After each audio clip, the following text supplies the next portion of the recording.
السلام علیکم ورحمۃ اللہ وبرکاتہ۔ الحمد للہ رب العالمین والصلاة والسلام علی سید الانبیاء والمرسلین، اما بعد فاعوذ باللہ من الشیطان الرجیم، بسم اللہ الرحمن الرحیم۔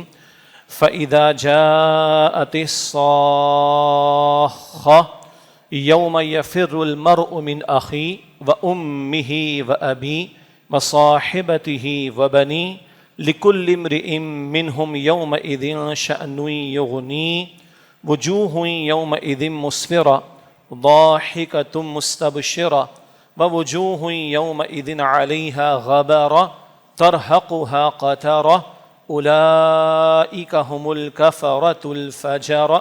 صدق اللہ العظیم۔ اللہم صلی وسلم علی نبینا محمد۔ رب اشرح لی صدری ویسر لی امری واحلل عقدۃ من لسانی یفقہوا قولی واجعل لی وزیرا من اہلی، آمین یا رب العالمین۔ قرآن حکیم کے آخری پارے میں سورہ عبس ہے، اس کی آخری چند آیات کی تلاوت کی گئی، اور بنیادی طور پر ایک یاد دہانی ہے جو اس مقام پر ہمارے سامنے آتی ہے۔ قیامت کا دن، اس کی ہولناکی، وہاں لوگوں پر کیا کیفیات طاری ہوں گی، نفسا نفسی کی کیفیت ہوگی، کوئی کسی کو پوچھے گا نہیں، اپنے قریبی سگے رشتہ داروں کو، خونی رشتہ داروں کو، اپنے پیاروں کو ایک بندہ نہ صرف یہ کہ پوچھے گا نہیں بلکہ ان سے دور بھاگے گا۔ یہ منظرنامہ ہے جو جا بجا قرآن کریم میں ہمارے سامنے آتا ہے۔ پھر یہ ذکر کہ وہاں چہروں کی کیفیت کیا ہوگی، دو ہی کیفیات ہوں گی، ہنستے حشاش بشاش مسکراتے چہرے بھی ہوں گے، اللہ ہمیں عطا فرمائے، اور وہ کہ جن کے چہروں پر نحوست ہوگی اور غبار ہوگا، اور ان کے اعمال کی نحوست ان کے چہروں سے عیا اور ظاہر ہوگی، یہ کفر کرنے والے، فسق و فجور کرنے والے، ان کا تذکرہ۔ یہ چہروں کی کیفیات اس مقام پر اللہ سبحانہ و تعالیٰ نے بیان فرمائی۔ جمعے کے خطاب کا ایک بڑا حاصل یاد دہانی ہے۔ اللہ کے نبی علیہ السلام کا ذکر بار بار ہوتا رہا ہے کہ کان یقرأ القرآن ویذکر الناس، اللہ کے پیغمبر علیہ السلام قرآن پڑھتے تھے اور اس کے ذریعے لوگوں کو نصیحت فرماتے تھے، یاد دہانی فرماتے تھے۔ تو ان آیات کے ذیل میں کچھ باتوں کی یاد دہانی ہوگی انشاءاللہ۔ مزید چند مختصر باتیں ہیں۔ ایک ڈاکٹر عافیہ صدیقی، اللہ تعالیٰ ان کی حفاظت فرمائے، اور ان کی رہائی کے لیے ان کی بہن جو ہے وہ ایک موومنٹ انہوں نے چلا رکھی ہے، اور مستقل وہ ہمارے حکمرانوں کو غیرت دلانے کا معاملہ، ہمارے ریاستی اداروں کو، اسٹیبلشمنٹ تک کو غیرت دلانے کا معاملہ۔ اس وقت بھی حکمراں ہمارے وہ امریکہ کے وزٹ پر ہیں، تو بہرحال توجہ ان کو بھی دلائی گئی ہے۔ اللہ تعالی ہماری بہن عافیہ کی حفاظت فرمائے اور ہمارے حکمرانوں کو غیرت عطا فرمائے۔ اس حوالے سے آخر میں کچھ بات۔ نمبر 2، اسرائیل کا جو ظلم ہے اور اس کا جو ستم ہے بڑھتا ہی چلا جا رہا ہے، اور اب اس نے جنگ کو طول دینا شروع کر دیا لبنان میں۔ اس حوالے سے بھی ہم نے پریس ریلیز بھی جاری کیا تنظیم اسلامی کے پلیٹ فارم سے گزشتہ دنوں میں، اور کچھ یاد دہانی، اور اس میں سب سے بڑھ کر امت کے حکمرانوں کو غیرت دلانے کی بات، اس کا تذکرہ انشاءاللہ ہم کریں گے۔ تیسری بات جو ہے وہ ہماری اسٹیبلشمنٹ ہو، ہماری حکومت ہو، اور کیا ہمارے اپوزیشن والے ہوں، سب نے خوشی کا اظہار کیا ہے کہ IMF سے ہمیں قرضہ مل گیا دوبارہ، یعنی اس کو نعمت قرار دیا جا رہا ہے اور رحمت قرار دیا جا رہا ہے، خوشائن قرار دیا جا رہا ہے۔ ہم نے ماضی میں بھی کہا، پچھلی حکومت کے دور میں بھی کہا، آج بھی کہہ رہے ہیں اور ہمیشہ کہتے رہیں گے، اللہ اور اللہ کے رسول سے جنگ جاری رکھ کر صلی اللہ علیہ وسلم ہم خوشیاں منائیں گے، اور اپنی آزادی ان کے حوالے کریں گے، غلام ابن غلام بنیں گے۔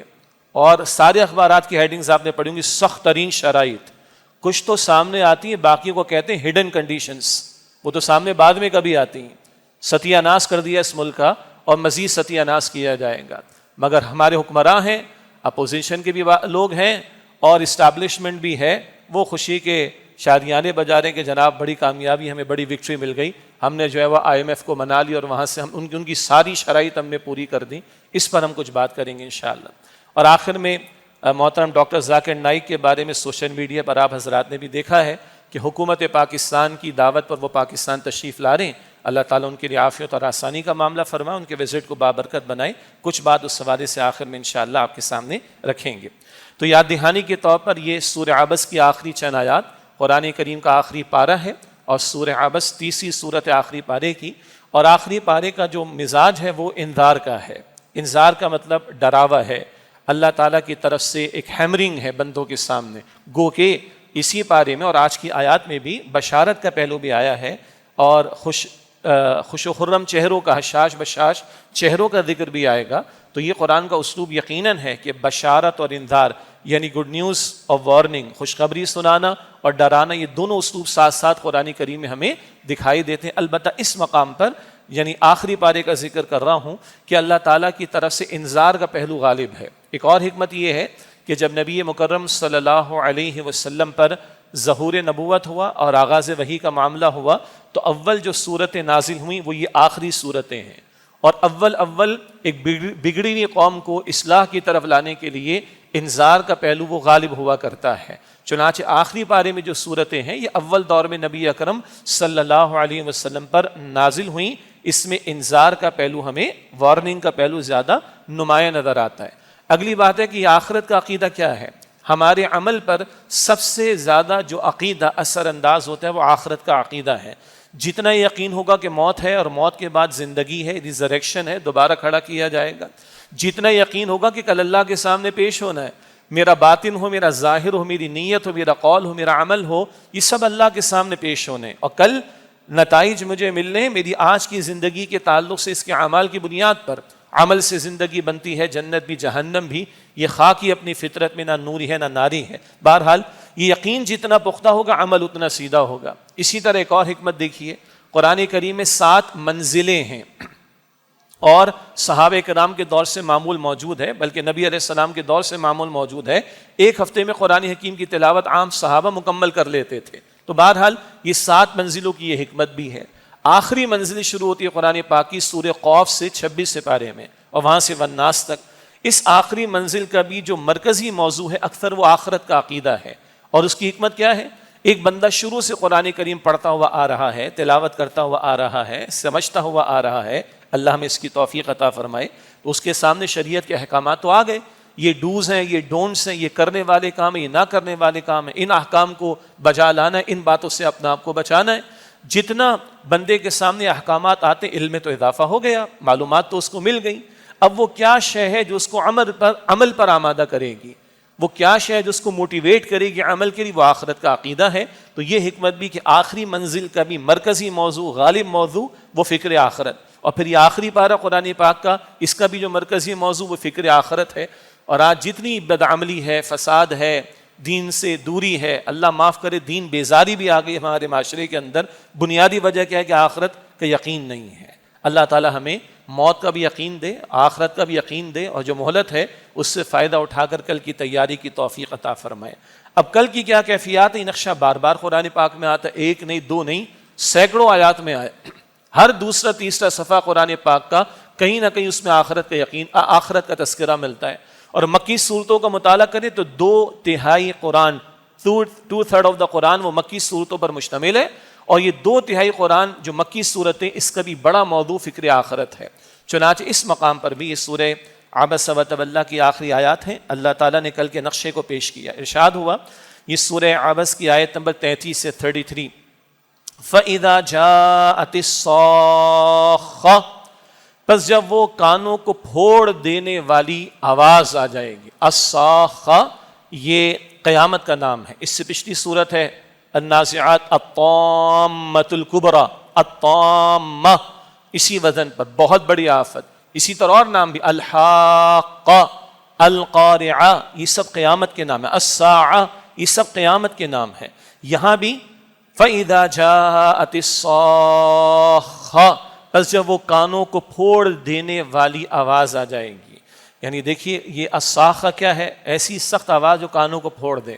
دنیا میں تو بڑی بات ہے، کسی محلے کی بڑی بات ہے، کسی گھر میں اگر سلنڈر بلاسٹ ہو جائے، کسی دکان پر سلنڈر بلاسٹ ہو جائے تو کس قدر زوردار آواز ہوتی. اسی علاقے میں اگر بام بلاسٹ ہو جائے تو کتنی بڑی آواز ہوتی، کیا کیفیت ہوتی ہے اندازہ کیجئے. اس ساری زمین پر جب بھونچال آئے گا، اذا زلزلت الارض زلزالہا، جب زمین ایک زلزلے کی مانی زوردار انداز سے ہلا دی جائے گی جیسا کہ ہلا دیے جانے کا حق ہے. آپ سوچئے کیا کیفیت برپا ہوگی. اس کی طرف اشارہ، وہ کانوں کو پھوڑ دینے والی قیامت وہ برپا ہو جائے گی. کیا کیفیت ہوگی اس دن؟ یوم یفر المرء من اخیہ، اس دن انسان فرار اختیار کرے گا، بھاگے گا، دور بھاگے گا. کس سے؟ من اخی، اپنے بھائی سے، 5 رشتے گنوائے ہیں، وَأُمِّهِ وَأَبِي، اور اپنی ماں سے اور اپنے باپ سے، وَصَاحِبَتِهِ وَبَنِي، اور اپنی بیوی سے اور اپنے بیٹے یعنی اپنی اولاد سے۔ بھائی سے دور بھاگے گا، ماں سے دور بھاگے گا، باپ سے دور بھاگے گا، بیوی سے دور بھاگے گا، اولاد سے دور بھاگے گا۔ اس ترتیب کو بھی نوٹ کیجئے، سارے رشتوں کی جو بانڈنگ ہے اور سارے رشتوں کی جو محبت ہے وہ برابر برابر نہیں ہوتی۔ جو محبت ماں باپ سے ہوتی ہے وہ بہن بھائیوں سے نہیں ہوتی۔ اور اگلی بات کڑوی ہے، جو محبت بیوی اور اولاد سے ہو جایا کرتی ہے وہ ماں باپ سے نہیں ہو پاتی۔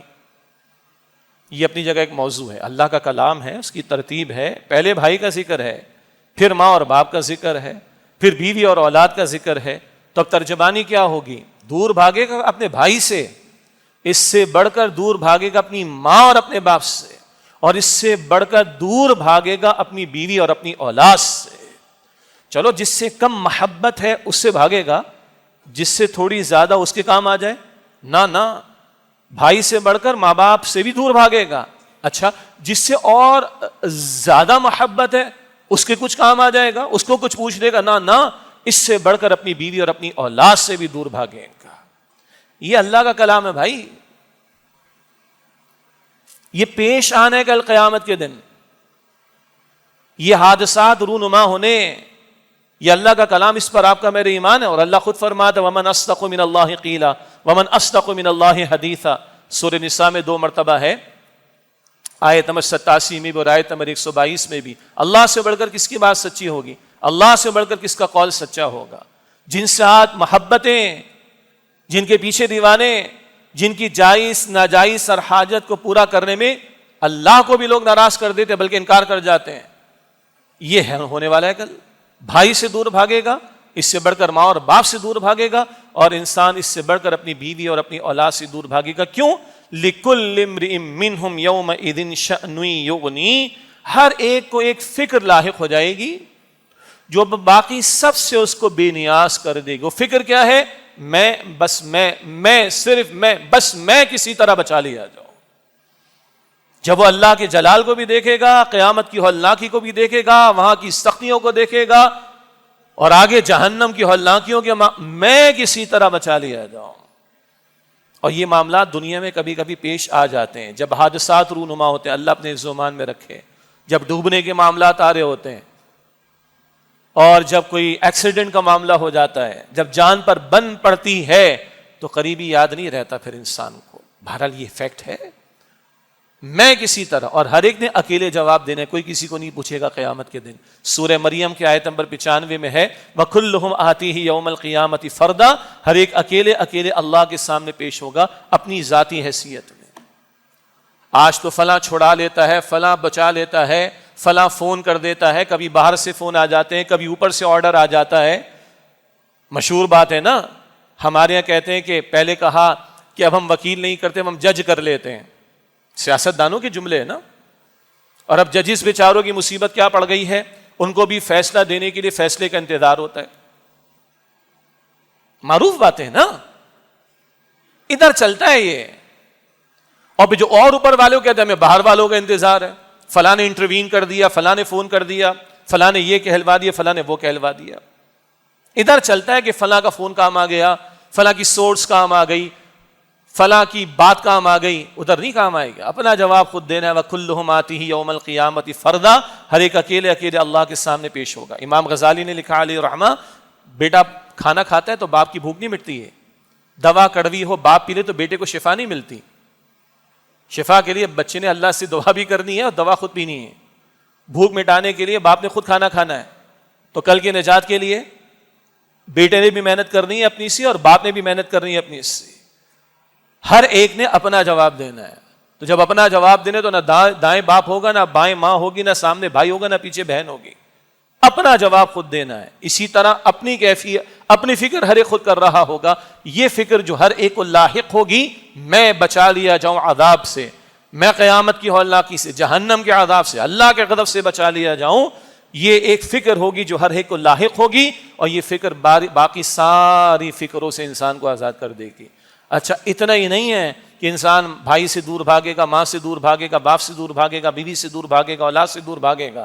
اس سے بڑھ کر ہولناکی سورہ معارج میں بیان ہوئی 29 پارے میں آیت نمبر 10 سے 18 کے ذیل میں بات آتی ہے یود المجرم لو یفتدی من عذاب یومئذ ببنی وصاحبتی واخی وفصیلته التي تؤوی ومن فی الارض جميعا ثم ینجی کلا انها لظى نزاعۃ للشوی تدعو من ادبر وتولی وجمع فاوعى. مجرم چاہے گا اس دن قیامت کے دن فدیے میں دے دے اپنے بیٹے کو،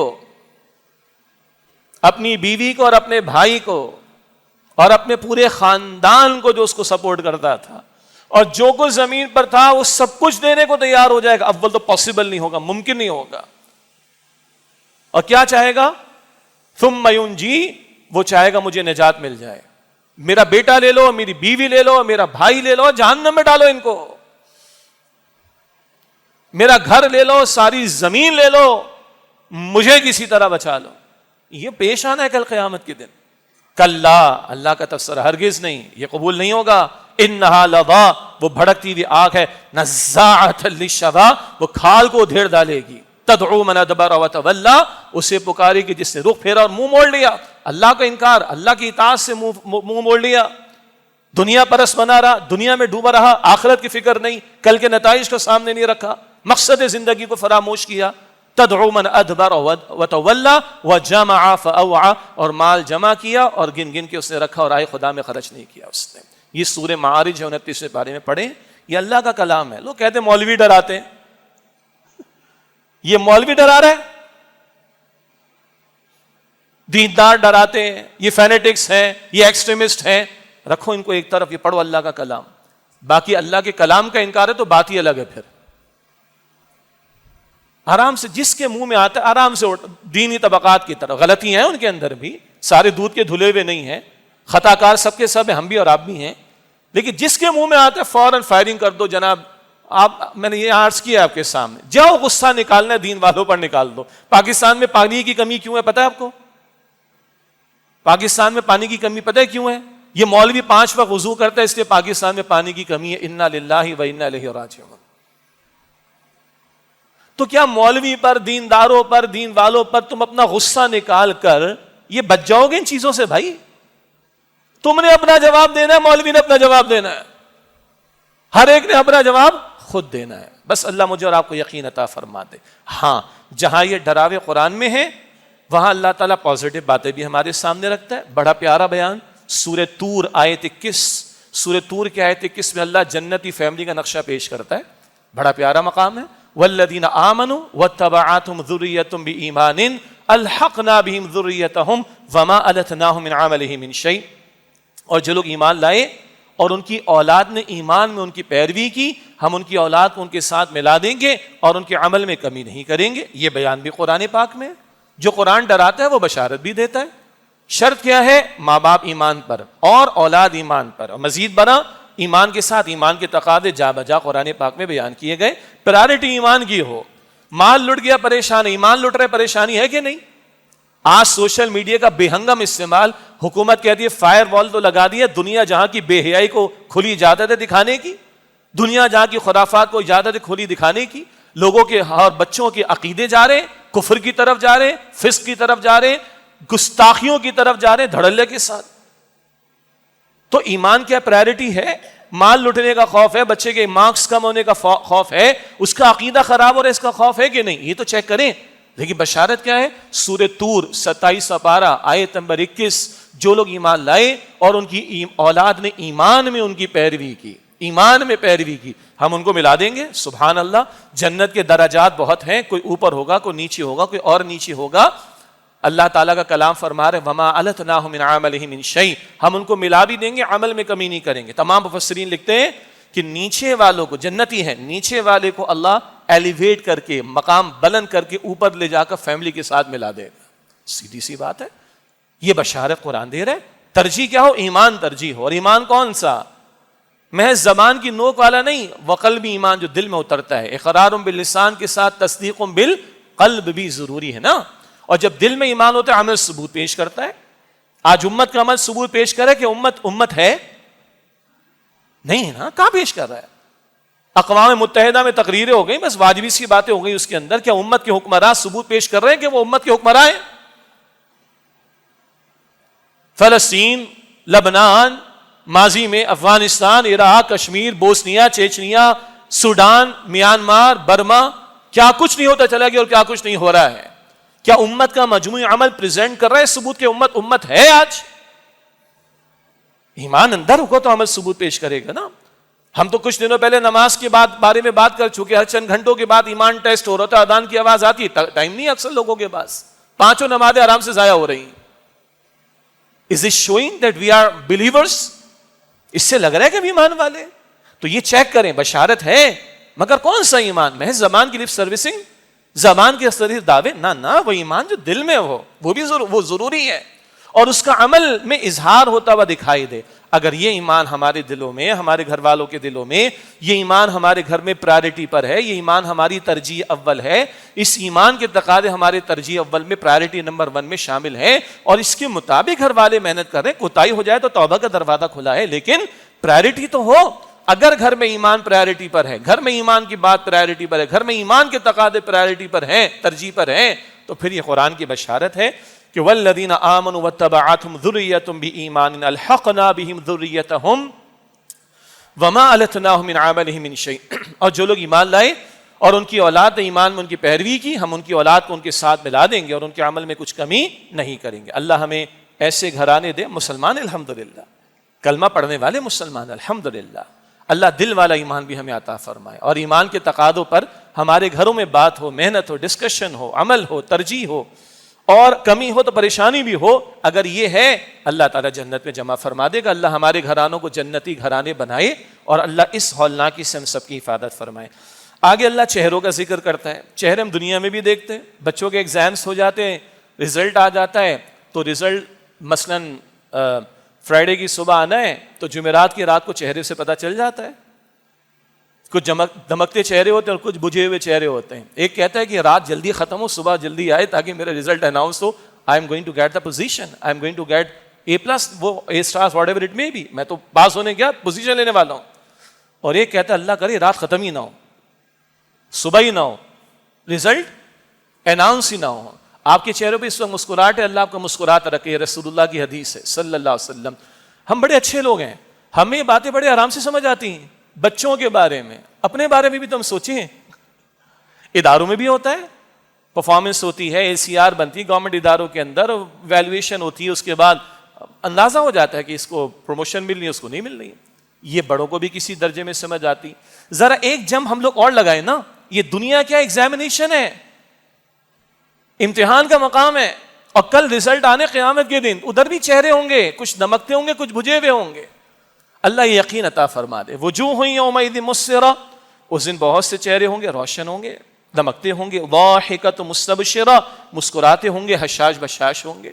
چہروں پر ایمان کا نور ہوگا، اعمال کا نور ہوگا، بشاشیت ہوگی، حشاش بشاش ہوں گے اور رونق ہوگی، چہرے روشن ہوں گے. سبحان اللہ. کیوں؟ ہمارے رب نے جو ذمے ہمارے لگایا وہ پورا کر کے آئے ہیں. الحمدللہ. الا ان اولیاء اللہ لا خوف علیہم ولا هم يحزنون الذين آمنوا وكانوا يتقون. جو اللہ کے ولی ہوتے ہیں، اللہ کے دوست ہوتے ہیں، اللہ کے محبوب ہوتے ہیں، انہیں کوئی خوف اور غم نہیں ہوا کرتا.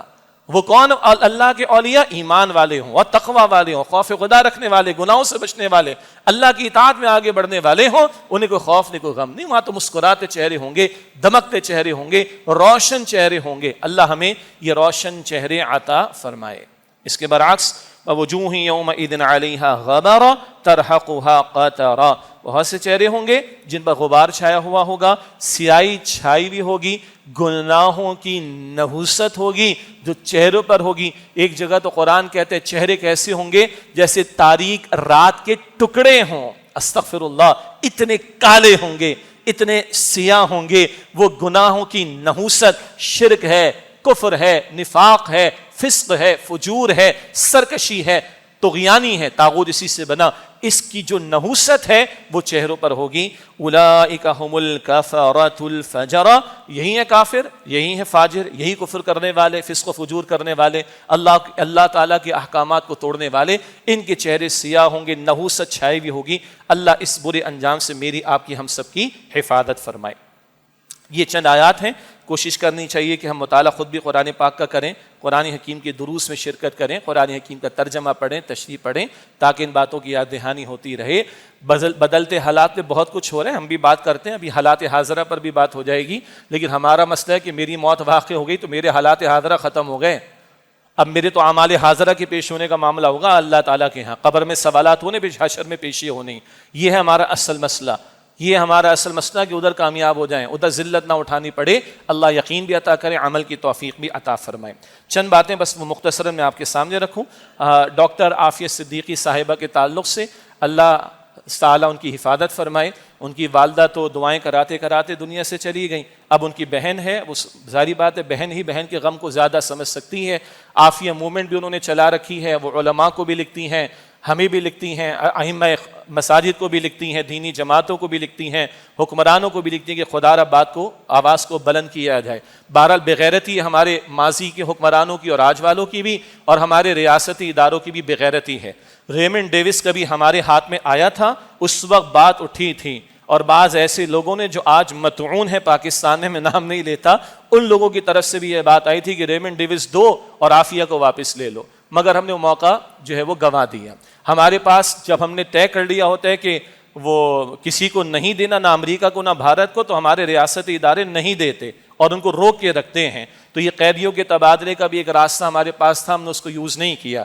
باقی ان کی بہن اور کچھ حضرات مل کر، سابقہ سینیٹر مشتاق صاحب، وہ بھی حضرات قانونی جنگ بھی لڑ رہے ہیں، پاکستان میں بھی مقدمہ ہے، امریکہ میں بھی ہے، امریکہ کے مسلمان بھی وہاں پہ سڑکوں پر آواز بلند کرتے ہیں۔ حکمرانوں کو غیرت دلانے کی کوشش کی گئی ہے، اللہ تعالیٰ ان کو غیرت عطا کرے۔ اگر امریکہ میں جا کے 100 باتیں کر رہے ہیں تو یہ عافیہ صدیقی کی رہائی کی بھی بات ان کو کرنی چاہیے۔ اللہ قوم کی اس بیٹی کی حفاظت فرمائے اور ان کی رہائی کا بندوبست فرمائے۔ دوسری بات، یہ مستقل معاملہ اسرائیل کے حوالے سے صہیونی ریاست، اس کا جنون تو ختم نہیں ہو رہا، اور وہ نتن یاہو ہو، پوری صہیونی ریاست ہو، وہ اپنے گریٹر اسرائیل کے منصوبے پر خوب آگے بڑھ رہے ہیں۔ لبنان کے اندر گزشتہ دنوں میں جو کچھ ہوا، سائبر دہشت گردی، وہ آپ کے ہمارے سامنے، اور اب باقاعدہ بھاری بمبارڈمنٹ جو پچھلے 20 سالوں میں شاید نہیں ہوئی، شدید ترین حملے صہیونی ریاست اسرائیل نے کیے۔ امریکہ ڈنکے کی چوٹ پر جو ہے وہ پشپناہی کر رہا ہے، وہ فوجی بھیج رہا ہے وہاں پہ، برطانیہ جہاز بھیج رہا ہے، اپنے بھارت نے اسلحہ بھی بھیجا ہے، کچھ اور لوگ بھی بھیجے ہیں۔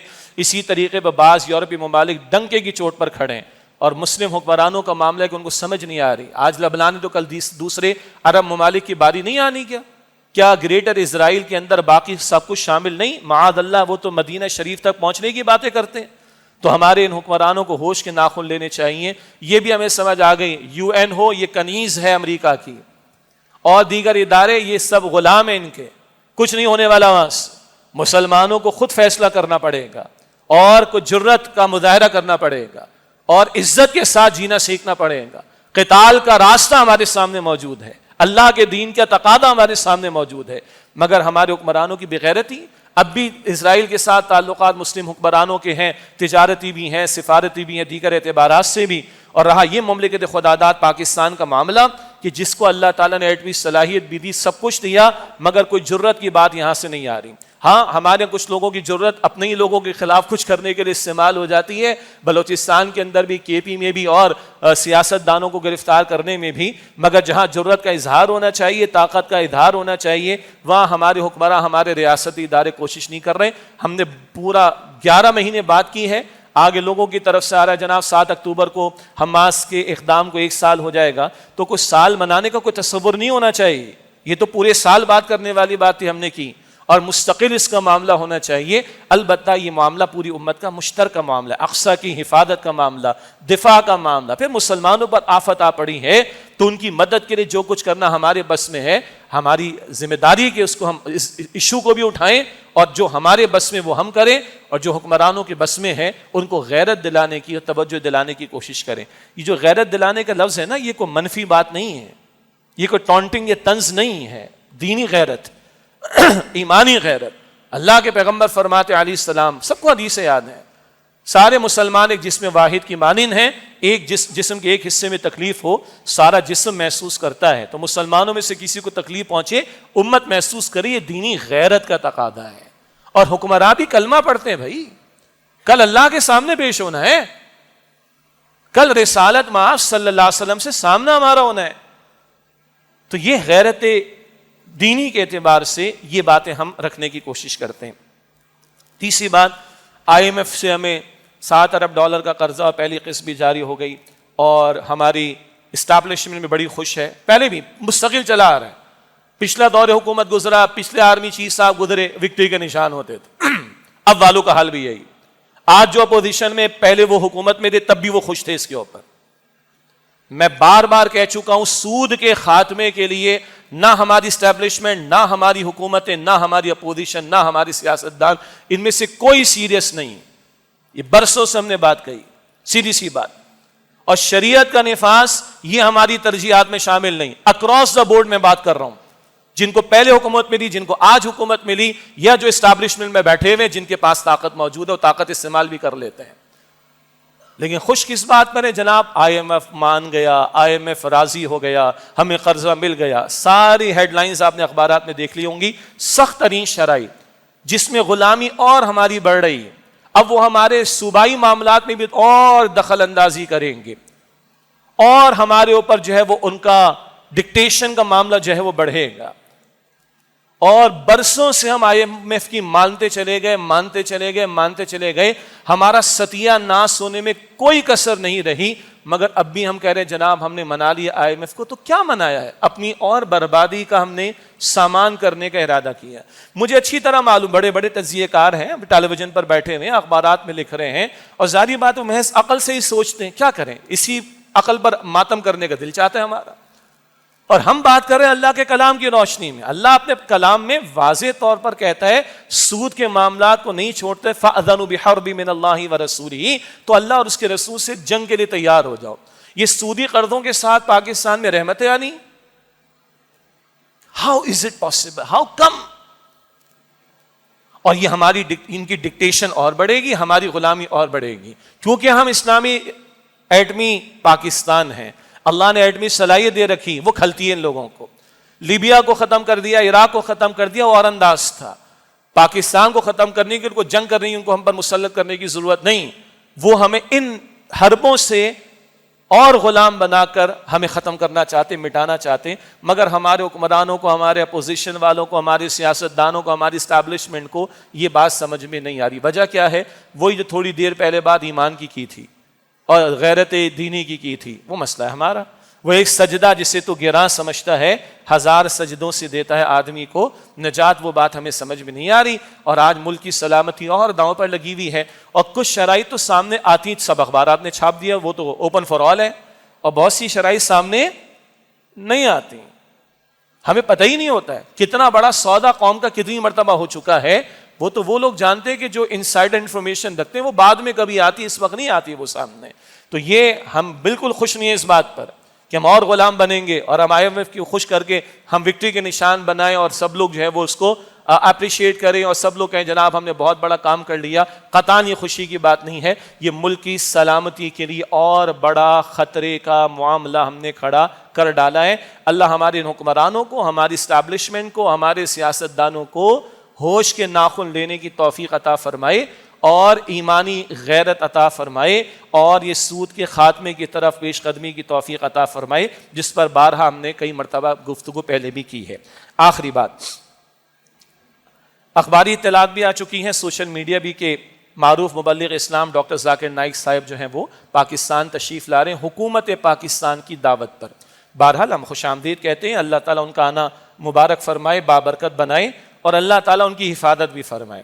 یہ ہماری حکومت کو بھی اچھی طرح معلوم ہونا چاہیے کہ مودی نے کیا کچھ ان کے ساتھ کیا ہے, اور بھارت نے کس طرح دیش نکالا ان کو دیا ہے. اور ہاں, سلام ہے ملیشیا کی گورنمنٹ پر کہ اس نے سارے پریشر کے باوجود ڈاکٹر ذاکر نائک صاحب کو اپنا صرف مہمان نہیں بنایا, پرماننٹ ریزیڈنٹ بنایا ہے, سٹیزن شپ بھی ان کو دی ہے. اللہ ان ملیشیا کے حکمرانوں کو بھی جزائے خیر عطا فرمائے.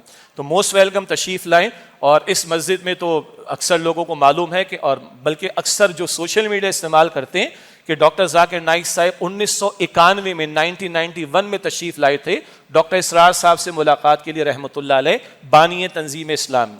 اس زمانے میں ہزاروں روپے کے ڈاکٹر اسرار صاحب کے ویڈیو کیسٹس وہ لے کر گئے تھے اور انہوں نے فرمایا تھا کہ میں بامبے میں جو ہے وہ جو کیبل چلتا ہے 10,000 گھروں تک آپ کے دروس کو پہنچاؤں گا.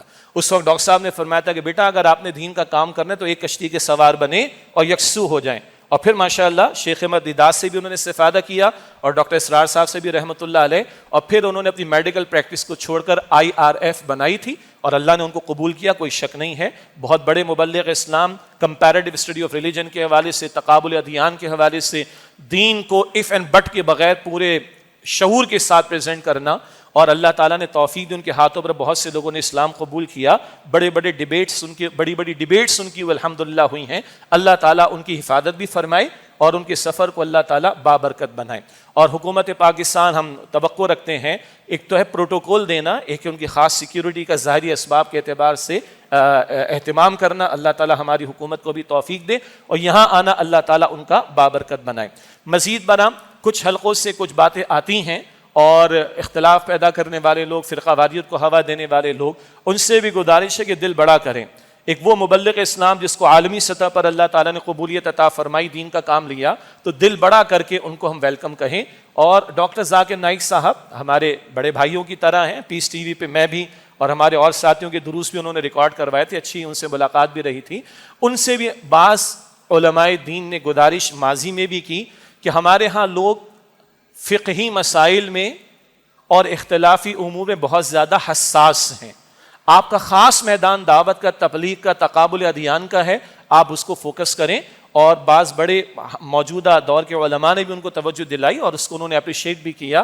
اور ہم یہ توقع رکھتے ہیں کہ ڈاکٹر ذاکر نائک صاحب جب یہاں تشریف لائیں گے تو عموم کے اعتبار سے کلام و مشترکات کی دعوت دیں, جیسے سورہ آل عمران کی آیت نمبر 64 وہ پیش کرتے ہیں, تعالوا الی کلمۃ سواء بیننا وبینکم الا نعبد الا اللہ. مسیحیت سے کلام کرنے والوں کے تعلق سے تو عموم کی بات ہو, دین کی بات ہو, دین کی حقانیت کی بات ہو, دین کی دعوت کی بات بھی ہو, دین کی نفاذ کی بات بھی ہو, خلافت کے نظام کی بات بھی ہو. البتہ جو فقہی معاملات ہیں وہ علماء دین کے حوالے رہنے دیں, مفتیان کرام کے حوالے رہنے دیں.